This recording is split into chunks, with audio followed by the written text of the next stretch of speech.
Okay, some important questions here. Are you a cat lady or are you a dog lover?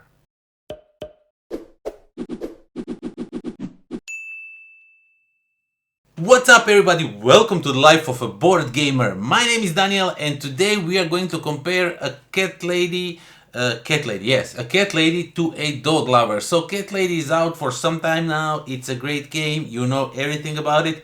But do you know what the dog lover is? It's a spiritual successor to a Cat Lady with some little bit differences, so yeah.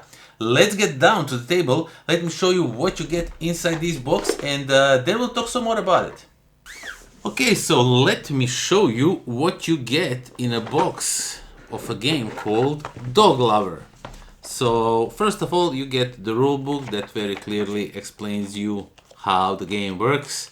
It's pretty easy to understand, pretty simple. All the cards are explained, all the possibilities that can happen that might confuse you are explained here. You get a bunch of cards. A bunch of cards. First of all, you get resources. You get cubes that represent food. In the Cat Lady, you got this in a shape of a food, but now they are cubes with this one. And also, you get a dog.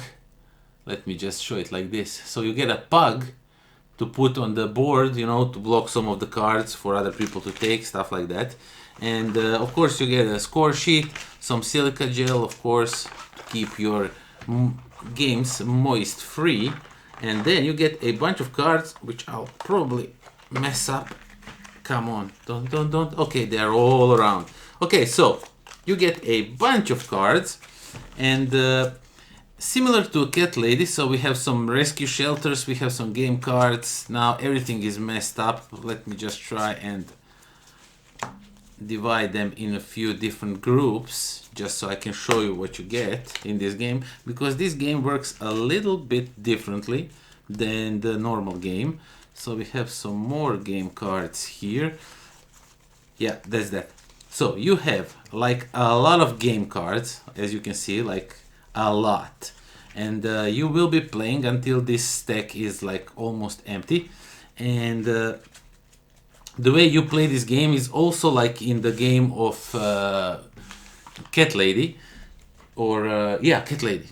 I don't know why I was confused. So you will get a grid of 3 by 3, and now I'm taking only food. Yeah, I didn't shuffle these after use, but it's okay.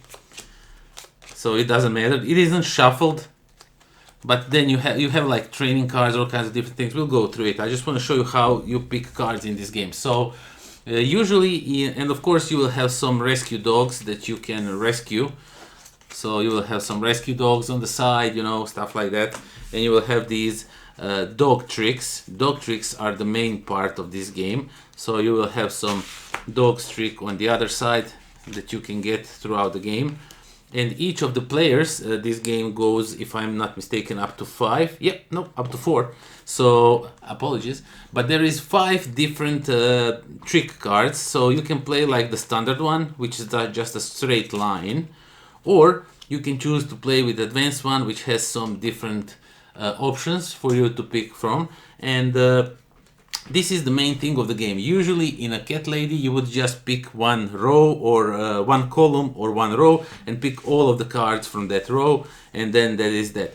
But now with this game the things are a little bit twisted, a little bit more like advanced. It is, as you can see, this card has like some sort of like squares on it. So this is basically your dog doing tricks and taking these cards that way. So for example, this one says that I can take this card, I have to take this card, this and this. Now I can't mirror it, but I can rotate it. So for example, I can put it on the table like this, and then I can take these 2 cards and then this card. And this like little, if you can see this little star over here, tells me where the dog goes.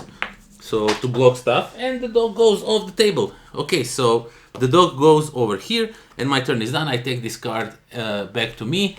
We refill the stack with some new stuff. Let me just find some new cards, different cards. And then the other player goes. The other player, for example, has like a handshake card, which tells me to take this, this, and this card. Of course, I can rotate it freely, but I can never take more than one card from the row where the dog is. For example, it's now in this row, so I can only take one card from here. So I can, for example, rotate it like this, and then I could take this card, this, and this card in my pool, and of course put the puck over here, and then refill, and you go around the table, and throughout the game you will have these cards, like these training cards. You will get these training cards and you will be able to buy all sorts of different tricks. Usually you will get 1 or 2 different tricks, and those tricks are way better than the starting one, because the starting one gives you just to take 3 cards, and usually these will give you 4, even 5 cards to take if you are able.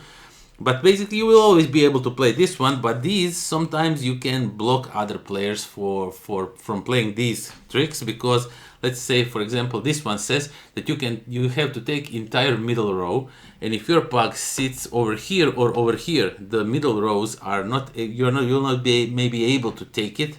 I mean, you can like this, but you know what I'm trying to say. So these tricks can be a little bit tricky, no pun intended. And of course, you will be able, if you find some of the cards, you will be able to get these dogs from the shelter, which have some special abilities, like they're not from the usual dogs that you can find in here. Of course, like in a cat lady, you will have leash, a house, a bowl of, or no, this is a frisbee, and these are used for adoption of the dogs. And you will have all kinds of different toys that you need to collect. There's 3 types of the food, actually 4, 1 wild and 3 different types of food that are represented just by the cubes, but we're going to talk a little bit more about it. And these are like the regular dogs that you can find in this game. Now the cats, they had colors, but the dogs, they have sizes, like a big dog, small dog, medium dog, stuff like that. So you need to be very careful, because there's some things that you can tuck under them to get you some extra points, stuff like that. So if, let's say, for example, this walk card that says on this turn tuck this under a dog for 2 victory points, otherwise discard it. So if you don't have a dog that's already been walked, so you can tuck it underneath it, but if all dogs have this, you have to discard it, you can't take it. There's also bones. If you have 1, it will be minus victory points, but if you manage to get 2 or 3, you will get way more victory points. And then you have stuff like this, traits for different dogs. These are actually, they will do bad stuff to you if you have to take them and not use them. So you have to be sure when you're taking them that you can use them. And they are usually tied to a big, small, or medium dog, so you have to be careful. And that's that, basically. Lots of cards, and you play this until the game end activates. There's also this fetch card, which is really nice. Basically, the last player gets it, and you can freely take any card from the table with it when you are taking your cards. Besides taking your cards, you can take, just leave it, and whoever takes it then can use it to take something else. And this just goes around different players, trades, and that is that. That's everything that comes in a Dog Lover game. Okay, so that was Dog Lover, and before we start with the review, I must show you one thing and point it out to others. So other publishers, take a look at what AEG is doing, because this is the most important invention in board game industry by far. See these little notches, this little thing that is missing, like from the top lid. So that's here for a reason, because you can put your fingers and hold the bottom of the box and take lid super easily off the box. Usually these small boxes, they don't have lots of components inside, and sometimes you really need to like shake the box so it falls out, because you can't just, you pulling it's trust me, this is the most important invention in board game industry. Other publishers that publish small games should definitely do this with their boxes, so take a note. Okay, Dog Lover, as I already mentioned in my intro, Cat Lady is out for some time now. You know everything about it. A friend borrowed a game to me so I can review it side by side with the Dog Lover. So I just need a box to show you that I'm talking about Cat Lady, but you know everything about Cat Lady already, so this is with the expansion itself. And Dog Lover. Dog Lover, in essence, is the same game as a Cat Lady. It means it has a grid 3x3, and you will be taking cards from there. You will be still feeding your dogs like you are feeding cats, and you will also have those shelter dogs that you can adopt, and also you can teach your dogs all kinds of different tricks. And that's where the most difference comes from these two games. Because in the Cat Lady, you just take the row or the column, apologies, and you are done. That is that. But in this game, you can take cards from all kinds of different places, and when your dog learns new tricks, you can take even more cards, because the starting tricks just gives you 3 cards, but then you can like take 4 cards or something like that. Now, what I think about it, I like it. It adds a little bit more difficulty to it, so I think it might not be for everybody. That's my most...